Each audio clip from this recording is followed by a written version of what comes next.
I remember that afternoon as if it were carved into my memory with deliberate strokes, each moment heavier than the last.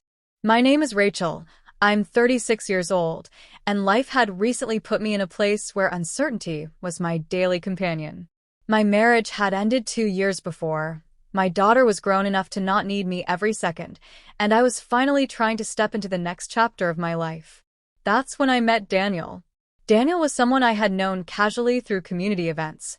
He was kind, well-respected, and seemed to carry a steady presence that I found comforting.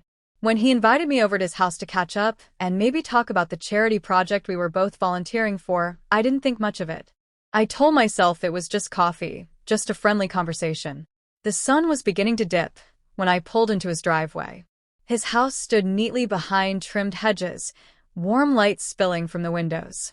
I felt a little nervous walking up the steps, not because of Daniel, but because I hadn't been in someone's home like this in a long time. Someplace that wasn't family, but felt welcoming all the same. Daniel greeted me with his usual easy smile and ushered me in. The smell of cinnamon lingered in the air, and I could hear faint music playing from a speaker somewhere inside. He took my coat, offered me tea, and we settled in his living room to talk. For the first hour, everything was lighthearted.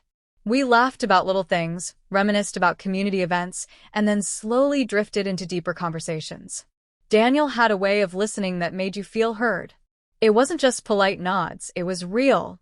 His eyes stayed on mine, his words came carefully, and I realized how rare it was for me to be in a space where someone gave me their undivided attention. Just as the conversation was finding its rhythm, the front door opened. I turned, startled, and saw a young man walk in, his son, Ethan. He was in his early 20s, tall, with that slightly restless energy that young adults often carried. Daniel's face lit up when he saw him. "Ethan, you're back early," Daniel said. Ethan set his bag down and gave me a polite but curious glance. "Yeah, class ended sooner than I thought." "Hi." I smiled back. "Hi, I'm Rachel."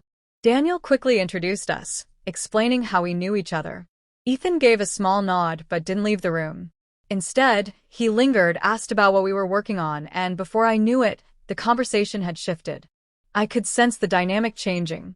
Ethan had this way of asking questions that felt bold but not rude, curious yet slightly challenging. At first, I thought it was just youthful confidence, but soon I realized he had other plans for how the evening would go. He insisted on showing me the garden he had been working on, telling his father he'd take over as host for a while. Daniel chuckled, clearly amused, and let him. I followed Ethan outside, half surprised by how determined he seemed to include me in his world. The garden was small but cared for with obvious pride. Flowers lined the edges, and a wooden bench sat beneath a young oak tree. Ethan talked quickly, telling me how he and his dad had worked on it together, how he wanted to make it a space for neighbors and friends. As he spoke, I felt the sincerity in his words. He wasn't trying to impress me in the way I first thought. He was trying to show me something real, something that mattered to him. For the next half hour, it wasn't about Daniel or the charity project or even the unexpectedness of being there.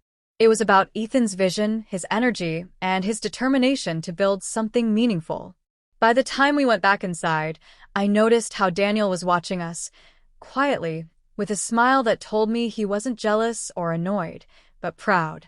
Proud of his son's ability to take initiative, proud that he had raised someone who could step into a room and make people feel drawn in. The evening stretched on with stories, laughter, and moments that felt layered with more than I had expected. Ethan challenged me to a game of chess, which ended in him winning quickly, and then Daniel cooked a simple dinner while we all sat around the kitchen, sharing little pieces of our lives. There was no grand twist, no explosive confrontation, but there was something undeniable about the way Ethan had redirected the night. His other plans weren't about defiance or disruption. They were about showing me that life often unfolds in unexpected layers. I had gone to Daniel's house expecting one kind of evening, but what I found instead was a reminder that connections don't follow scripts. Driving home later, I couldn't stop thinking about it. Not just about Daniel, who remained steady and kind, but about Ethan, who had surprised me with his boldness and sincerity. That night taught me that sometimes the most unexpected voices can shift the direction of our stories. Over the weeks that followed, I saw both of them again, sometimes together, sometimes separately. Ethan became a friend, someone who reminded me of the importance of fresh perspectives. Daniel remained a steady presence, offering calm reassurance and warmth. And me, I found myself realizing that life's second chances often come not as a neatly wrapped package, but as a surprising evening in someone's living room, guided by the plans of a son who simply wanted to be heard. The story didn't end that night. In many ways, it began there. Because what I discovered wasn't just about Daniel or Ethan, it was about myself. About how open I was to letting life surprise me, about how I had the strength to embrace unexpected paths, and about how healing sometimes comes not from what we expect, but from what we never saw coming. And that truth has stayed with me, long after the lights of Daniel's house faded into the rearview mirror.